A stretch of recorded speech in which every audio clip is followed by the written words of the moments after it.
کہ آپ حضرات کو یہاں ختم نبوت کے عقیدے کے اس بات پر دلائل دینے کی ضرورت نہیں۔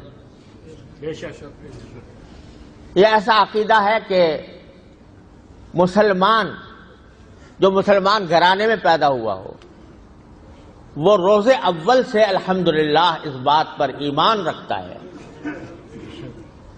کہ نبی کریم سرور دو عالم محمد مصطفیٰ صلی اللہ علیہ وسلم کے بعد کوئی چھوٹا موٹا نبی بھی نہیں آ سکتا، اور اگر کوئی نبوت کا دعویٰ کرے تو وہ در حقیقت دائرہ اسلام سے خارج ہے، اس کو کسی بھی صورت میں مسلمان تسلیم نہیں کیا جا سکتا۔ لہذا اس عقیدے کے دلائل آپ حضرات کے سامنے بیان کرنے کی ضرورت نہیں ہے، اور اگر تھی تو پہلے حضرات مقررین نے اس کے اوپر کلام کیا ہے۔ لیکن جو بات آج کے ماحول میں خاص طور پر یاد رکھنی چاہیے، بسا اوقات ہم لوگ اس سے غافل رہتے ہیں یا اس بات کی طرف توجہ نہیں دیتے کہ آج وہ لوگ جو ایک جھوٹی نبوت کے متبع اور پیروکار ہیں وہ دنیا کے سامنے اپنے آپ کو مظلوم بنا کر پیش کر رہے ہیں، خاص طور سے اس ملک میں، مغربی ممالک میں ہمارے ساتھ ظلم ہوا ہے، ہمیں بڑی جو ہمیں مسلمان تسلیم کرنے سے انکار کر دیا گیا ہے، ہمیں غیر مسلم قرار دے دیا گیا ہے، ہم تو اللہ کو مانتے ہیں، ہم کو رسول اللہ صلی اللہ علیہ وسلم کہ اس کو تسلیم کرتے ہیں، ہم آخرت پر ایمان رکھتے ہیں، ہم نمازیں پڑھتے ہیں، ہم روزے رکھتے ہیں الی آخری۔ اور یہ بات جو ناواقف لوگ ہیں ان کو بسا اوقات کچھ اپیل کر جاتی ہے کہ بھئی ہمیں تو کوئی خاص فرق نظر نہیں آ رہا، جیسی وہ نماز پڑھتے ہیں ایسے، جیسے مسلمان نماز پڑھتے ہیں یہ بھی پڑھتے ہیں، رمضان میں وہ روزے رکھتے ہیں ہم بھی رکھتے ہیں۔ تو یہ سب باتیں لوگوں کو گمراہ کرنے کے لیے اور لوگوں کو مغالطہ دینے کے لیے یہ باتیں کہی جاتی ہیں، اور بسا اوقات لوگوں کے دل میں اتر بھی جاتی ہیں، وہ لوگ جو حقیقت سے ناواقف۔ بات یہ نہیں ہے کہ ہم نے ان کو اسلام سے نکالا، انہوں نے خود اپنی کتابوں کے ذریعے، اپنی تالیفات کے ذریعے، اپنے مقالوں کے ذریعے، اپنی تقریروں کے ذریعے پوری امت مسلمہ کو اسلام سے نکالا۔ انہوں نے کہا کہ جو شخص مرزا غلام احمد قادیانی کی نبوت پر ایمان نہیں رکھتا وہ نہ صرف یہ کہ مسلمان نہیں، نہ صرف یہ کہ وہ کافر ہے، بلکہ کنجریوں کی اولاد ہے۔ تو بتائیے ظلم کس کی طرف سے ہوا؟ وہ قوم جس کا پیشوا آنے کے بعد جو اربوں مسلمان آباد ہیں ان سب کے اوپر کفر کا فتویٰ لگاتا ہے، کہتا ہے یہ سب اسلام سے خارج ہے، یہ کافر ہیں۔ تو نکالا کس نے؟ اس نے نکالا۔ اور اس لحاظ سے بات یہ بھی اس لحاظ سے سمجھنے کی بات ہے کہ جب نبوت کا دعویٰ آتا ہے حضرت نوح علیہ السلام سے لے کر اور جناب نبی کریم سرور دو عالم صلی اللہ علیہ وسلم تک، جب کوئی نبی آتا ہے تو اس کی امت دو حصوں میں تقسیم ہوتی ہے۔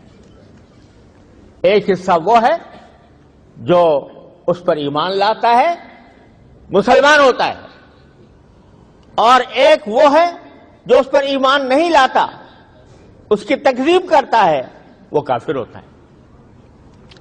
اگر مرزا غلام احمد قادیانی نے جب دعویٰ کیا تو اس کا منطقی نتیجہ یہ کہ وہ جو اس کو نہ مانے اس کو کافر قرار دے، تو کافر اس نے قرار دیا، یہ کہا کہ یہ مسلمان نہیں ہے، یہ کافر ہیں۔ کافر بھی ہم تو اپنے کلام میں ہمارے بزرگوں نے یہ سکھایا کہ ہم اگر اختلاف بھی کریں تو اختلاف بھی تہذیب اور شائستگی کے دائرے میں ہو۔ کسی غیر مسلم کو غیر مسلم قرار دینا کوئی گالی نہیں ہے۔ اگر ہم کسی عیسائی سے کہتے ہیں بھائی آپ مسلمان نہیں ہیں، کوئی گالی ہے؟ کسی غیر مسلم کو غیر مسلم قرار دینا کوئی گالی نہیں۔ اگر یہودی کو کہے کہ بھائی تم مسلمان نہیں ہو تو وہ تسلیم بھی کرے گا اور اس کو کوئی گالی بھی نہیں سمجھے گا، لیکن لہذا ہماری طرف سے یہ بے شک کہا گیا اور کہا جاتا رہا، کہتے رہیں گے، اپنی زندگی کے آخری سانس تک کہتے رہیں گے کہ یہ غیر مسلم ہے۔ لیکن گالیاں ہمارے بزرگوں نے نہیں دی، ہمارے بزرگوں نے گالیاں نہیں دی، اور انبیاء کرام علیہ الصلوۃ والسلام کا طریقہ اختیار کیا کہ گالیاں ان کے مخالفین دیتے ہیں اور یہ جواب گالی کا گالی سے نہیں دیتے۔ ہم نے یہ کام نہیں کیا، ہمارے اکابر نے نہیں کیا، ہمارے بزرگوں نے نہیں کیا۔ ایک کا دکا کسی نے کہہ دیا ہو تو اس کی ذمہ داری اسی کے اوپر ہے، لیکن ہمارے بزرگوں نے گالیاں نہیں سکھائیں۔ اور آپ مرزا صاحب کی کتابوں کو اٹھا کر دیکھ لیجئے، کیسی کیسی گالیاں اس میں موجود ہیں، کیسی کیسی گالیاں، الفاظ زبان سے نکالنا بھی مشکل ہے، ایسی گالیوں سے بھرے ہوا۔ بتاؤ پوری نبوت کی تاریخ میں کوئی نبی ایسا ملے گا جو گالیاں دیتا ہو؟ کوئی نبوت کی تاریخ میں کوئی ایک نبی تو ایسا نہیں ملے گا کہ جو گالیاں دیتا ہو۔ وہ سارے مسلمانوں کو، امت اسلامیہ کے اربوں انسانوں کو انہوں نے نہ صرف ایک غیر مسلم کہا بلکہ گالیاں دی۔ جو میری اتباع نہ کرے وہ برباد ہو۔ آج تک کسی نبی نے بد دعا نہیں دی اپنی امت کو۔ نبی کریم صلی اللہ علیہ وسلم نے بد دعا اگر دی تو اس کے کفر کی وجہ سے نہیں، بد دعا اگر دی تو اس کے ظلم کی وجہ سے۔ کفر الگ چیز ہے، ظلم الگ چیز ہے۔ کسی کافر کو، غیر مسلم کو آپ نے اس کے غیر مسلم ہونے کی بنا پر بد دعا نہیں دی، وہ تو دعا یہ دی اللہم اہد قومی فانہم لا یعلمون، یا اللہ میری قوم کو ہدایت دے دے، یہ بیچارے نادان ہیں۔ یہ دعائیں دی سرکار دو عالم صلی اللہ علیہ وسلم۔ اور اگر بد دعا دی تو ان کو جنہوں نے ظلم کیا، جھوٹ بول کر، دھوکہ دے کر مسلمانوں کو شہید کیا، ان کے خلاف بے شک بد دعا دی رسول کریم صلی اللہ علیہ وسلم۔ لیکن کسی کو غیر مسلم ہونے کی بنیاد پر آج تک پوری سیرت طیبہ میں کہیں آپ کو نہیں ملے گا کہ بد دعا۔ گالی دینا تو درکنار، بد دعا نہیں دی۔ جنہوں نے آپ کو زخمی کیا، آپ کے گھٹنے لہو لہان کیے اور آپ کی نصیب کی باتوں نہیں مانی، پتھر برسائے، غنڈوں کو ان کے پیچھے چھوڑ دیا، ان کے بارے میں ملک الجبال آ کر کہتا ہے کہ اگر آپ چاہیں تو میں ان پہاڑوں کو اس طرح ملا دوں کہ یہ بستی ختم ہو جائے، تباہ و برباد ہو جائے۔ رحمت للعالمین صلی اللہ علیہ وسلم نے اس وقت جب کہ گھٹنوں سے خون بہ رہا ہے، اس وقت جب کہ کوئی ٹھکانہ دینے کو تیار نہیں ہے، اس وقت جس کے بارے میں حضرت عائشہ سے آپ نے فرمایا کہ میرے اوپر سب سے سخت دن وہ گزرا تھا طائف سے سفر کے واپسی کے اوپر، اس وقت ملک الجبال آ کر کہتا ہے کہ اگر آپ چاہیں تو پہاڑوں کو ملا کر ان سب کو فنا کر دوں. اس وقت رحمت العالمین صلی اللہ علیہ وسلم کیا فرماتے ہیں کہ میں یہ نہیں چاہتا. ہو سکتا ہے کہ ان کی نسلوں میں کوئی مسلمان پیدا ہو جائے, کوئی توحید کا متوالا پیدا ہو جائے اور اس کے ذریعے اللہ تعالیٰ دین پھیلا دے, اس لیے میں ان کو ختم کرنا نہیں چاہتا. آج ہم اور آپ جو مسلمان بیٹھے ہیں وہ اس وجہ سے رحمت للعالمین صلی اللہ علیہ وسلم کے اس اقدام کی وجہ سے بیٹھے ہیں. کیوں؟ ہم آپ مسلمان ہوئے محمد بن قاسم کے ذریعے. اللہ تعالیٰ نے اس کو سندھ بھیجا. وہ محمد بن قاسم کون سے قبیلے سے تعلق رکھتا تھا؟ قبیلہ ثقیف سے, جو طائف کا قبیلہ تھا. طائف کے قبیلے کے لیے آپ نے یہ دعا فرمائی تھی, باوجود کہ انہوں نے پتھر برسائے, لیکن دعا یہ فرمائی تھی کہ شاید ان کے نسلوں سے ایسا پیدا ہو جائے. محمد بن قاسم اللہ نے پیدا کر دیا. آج ہم سب یہ جو بر صغیر کے مسلمان ہیں سب اسی وجہ سے مسلمان بیٹھے ہیں کہ محمد بن قاسم وہاں پر آیا تھا اور سرکار دو عالم صلی اللہ علیہ وسلم یہ دعا, یہ امید ظاہر فرمائی تھی. تو ہمارا نبی, ہمارا حبیب صلی اللہ علیہ وسلم وہ تو رحمت للعالمین ہے. اس کے ہاں گالیوں کا کوئی تصور نہیں, اس کے ہاں نفرت کا کوئی تصور نہیں, اس کے ہاں بلا وجہ تشدد کا کوئی تصور نہیں, اس کے ہاں بددعا کا تصور نہیں. لیکن جو اللہ بچائے, اللہ تعالیٰ حفاظت فرمائے, جو یہ کہتا ہے کہ محمد رسول اللہ صلی اللہ علیہ وسلم کا میں عکس ہوں, اس کا عکس ہوں, اور وہ عکس ہوں جو پہلے محمد سے زیادہ افضل ہو کر آیا ہے. اعوذ باللہ. محمد پھر اتر آئے ہیں ہم میں اور آگے ہیں آگے ہے بڑھ کر اپنی شان میں. محمد دیکھنے ہوں جس کو افضل, وہ جا کے دیکھے محمد کو دیکھے قادیہ میں, غلام احمد کو دیکھو قادیہ میں. اعوذ باللہ. اربعین میں, کتاب الاربعین میں کہتا ہے کہ نبی کریم سرور دو عالم صلی اللہ علیہ وسلم کے زمانے میں دین جو ہے وہ پورا نہیں ہوا تھا. اعوذ باللہ. وہ ایک نکلتے ہوئے چاند کی مانند تھا جو رفتہ رفتہ بڑھتا ہے. اور آج اس 13ویں صدی کے اندر اور 14ویں صدی کے اندر جس طرح 14ویں رات میں چاند جو ہوتا ہے وہ اپنے کمال کو پہنچتا ہے, تو اس 14ویں صدی میں وہ کمال تک پہنچا, اور کمال تک پہنچ کر نبی کریم سرور دو عالم کا نمونہ بن کر اور آپ سے زیادہ روشنی لے کر آیا ہے. اعوذ باللہ. یا اللہ, یہ الفاظ زبان سے نکالتے ہوئے بھی گھن آتی ہے, لیکن وہ کہے. اور صرف اتنی بات نہیں کہ کسی شاعر نے کہہ دیے تھے اور یہ کوئی کہہ دے کہ پیران امی پرند مریدہ می پرانند, کہ پیر جو ہیں نہیں اڑتے بلکہ ان کے مرید اڑا دیتے ہیں ان کو, یعنی مبالغہ کرتے ہیں. ایسی بات نہیں ہے. یہ اشعار اجمل جو شاعر تھا اس نے ایک کتبے کی شکل میں لکھ کر خود مرزا کو صاحب کو پیش کیے, اور انہوں نے سبحان اللہ کہہ کر اس پر داد. اعوذ باللہ العلی. ہاں اکمل, ہاں محمد دیکھنے ہوں جن کو اکمل, غلام احمد کو دیکھے قادیہ میں. اعوذ باللہ. اچھا, اور اکمل سے بھی اس نے فائدہ اٹھایا,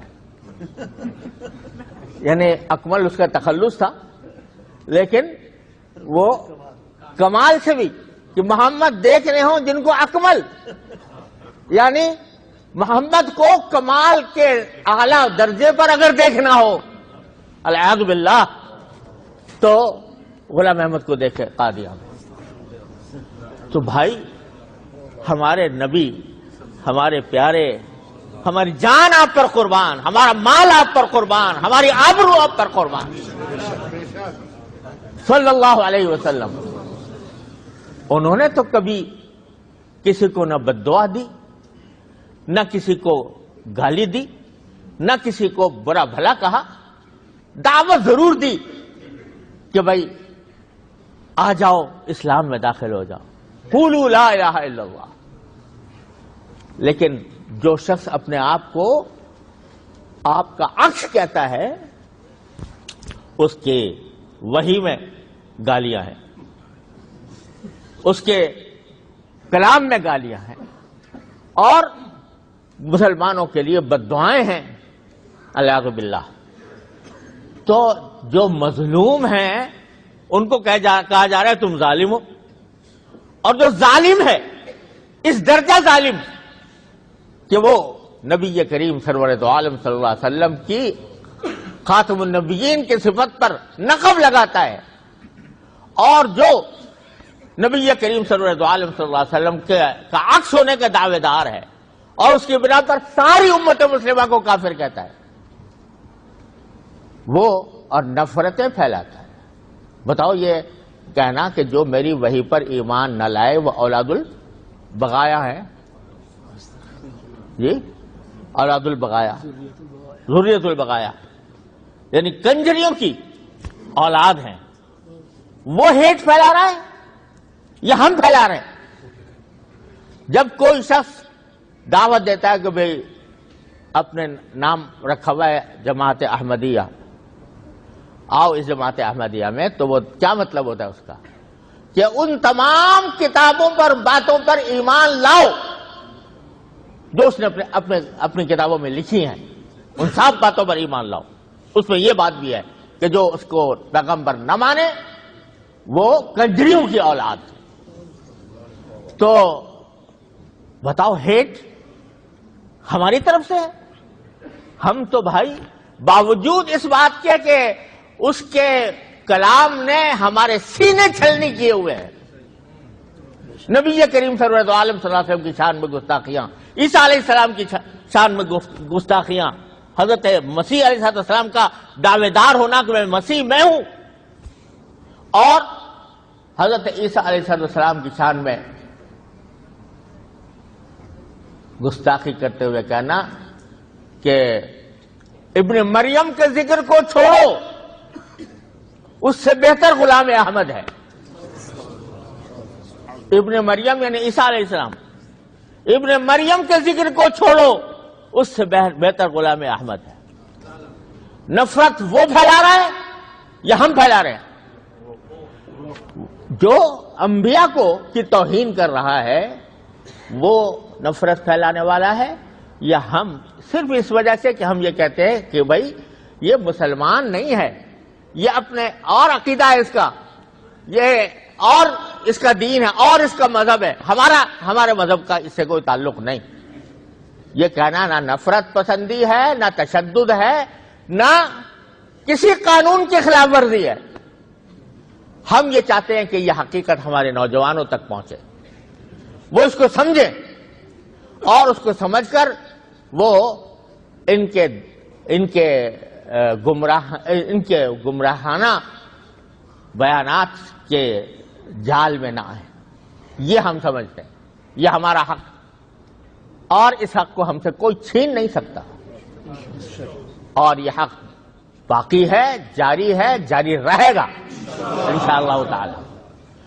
تو ہمارے اس اجتماع کا اصل مقصد یہ ہے کہ ہم اس بات کی ذمہ داری محسوس کریں کہ ہم اپنے بچوں کو ان کے گھٹی میں یہ بات پلانی ہے کہ رسول کریم سرور دو عالم صلی اللہ علیہ وسلم پر ایمان اس وقت تک مکمل نہیں جب تک آپ کو حقیقی معنی میں خاتم النبیین نہ سمجھیں۔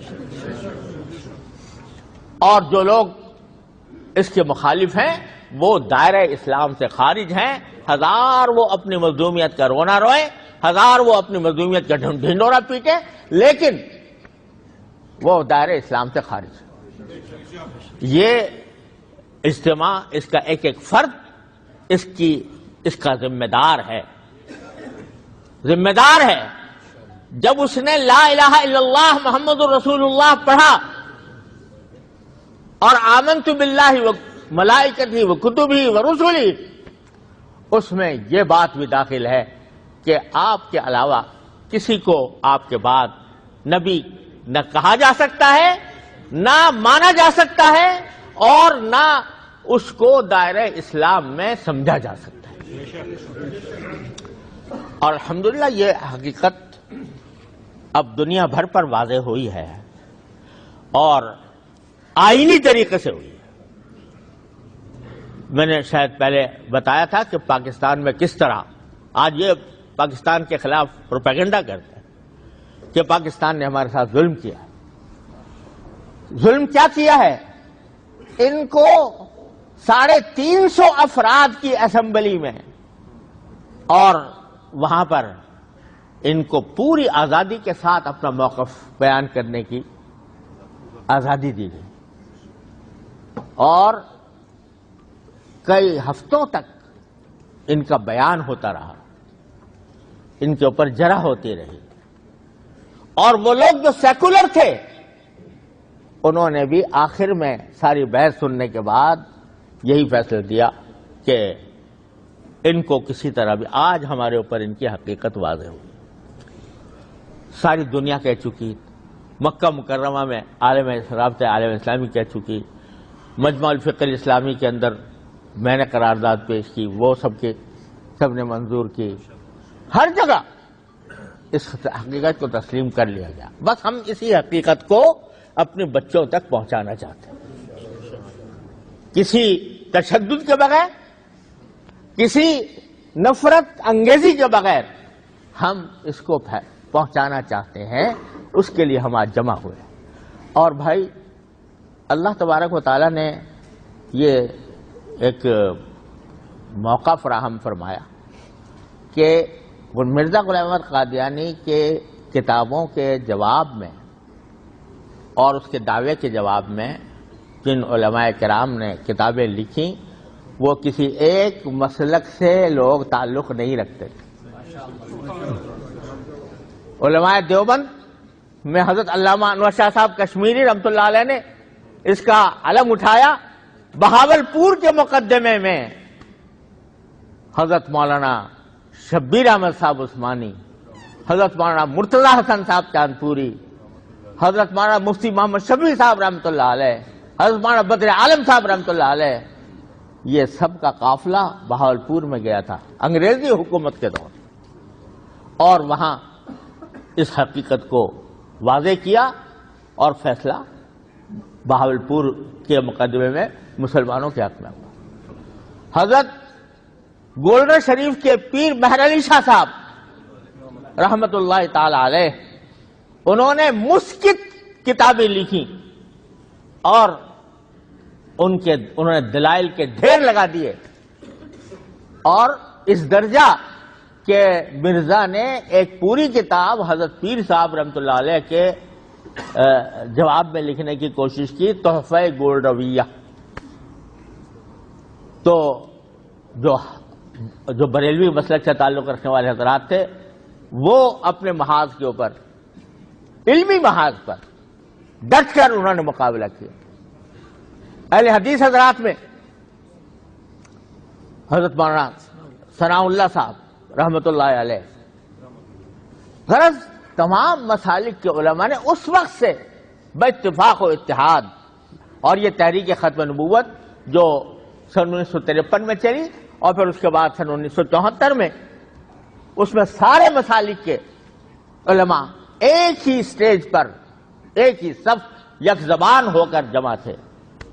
آج ہماری خوش قسمتی ہے الحمدللہ، کل ہم نے ہمارے حضرت پیر فیاض اللہ شاہ صاحب سلطان باہو ٹرسٹ کے ذمہ دار، ان سے اور ان کے رفقا سے ہماری ملاقات ہوئی، اور انہوں نے بڑے ہی جذبہ ایمانی کے ساتھ اور اپنے اکابر کی یاد تازہ کرتے ہوئے انہوں نے یہ فرمایا کہ ہم دل و جان سے اس کانفرنس میں شریک ہوں گے،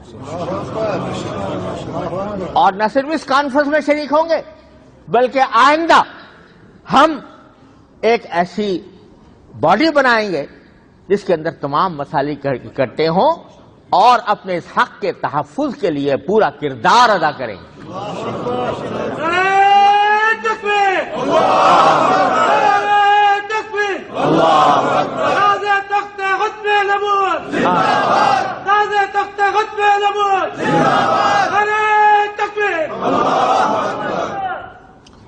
تو ہم ان کے شکر گزار بھی ہیں، اور شکر گزار رسمی طور پر شکر گزار، کیونکہ یہ تو خود اپنے دل سے اس بات کے معترف ہیں کہ اس کام کے لیے ہم سب کو جمع ہونا ہے، اگر ہم جمع نہ ہوئے تو ہم اپنی نسلوں کو نہیں بچا سکتے۔ انہوں نے خود اس بات کا اظہار فرمایا، لیکن میں بحیثیت ایک ادنا طالب علم کے ان کی اس جذبے کی اللہ تعالیٰ ہی ان کو جزا دے گا، ہم اس دنیا میں شکریہ کے لیے کوئی الفاظ نہیں پاتے۔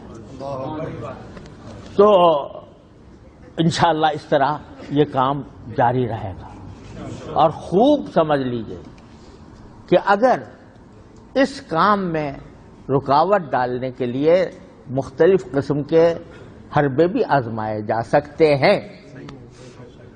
حربے کیا آزمائے جا سکتے ہیں؟ ہماری صفوں میں ایسے لوگ داخل کر دیے جائیں جو جارحیت کا ارتکاب کریں، ان سے ہوشیار رہیں۔ جارحیت کا ہم کبھی قائل نہیں رہے، ہم نے ہمیشہ پیار محبت کی بات کی ہے، ہم جارحیت کے قائل نہیں ہیں، لیکن ہماری صفوں میں داخل کر دیے گئے کچھ لوگ جو جارحیت کا ارتکاب کریں اور کل کو کہیں کہ بھئی یہ سارے لوگ جو ہیں یہ تشدد پسند ہیں اور ملیٹنٹ ہیں اور فلانے ہیں، تو یہ تدبیریں بھی اختیار کی جا سکتی ہیں۔ لہذا ہر شخص کو اپنی جگہ پر اس بات کا اہتمام کرنا چاہیے کہ وہ اس قسم کی جارحیت کو برداشت نہ کرے۔ www.darsequran.com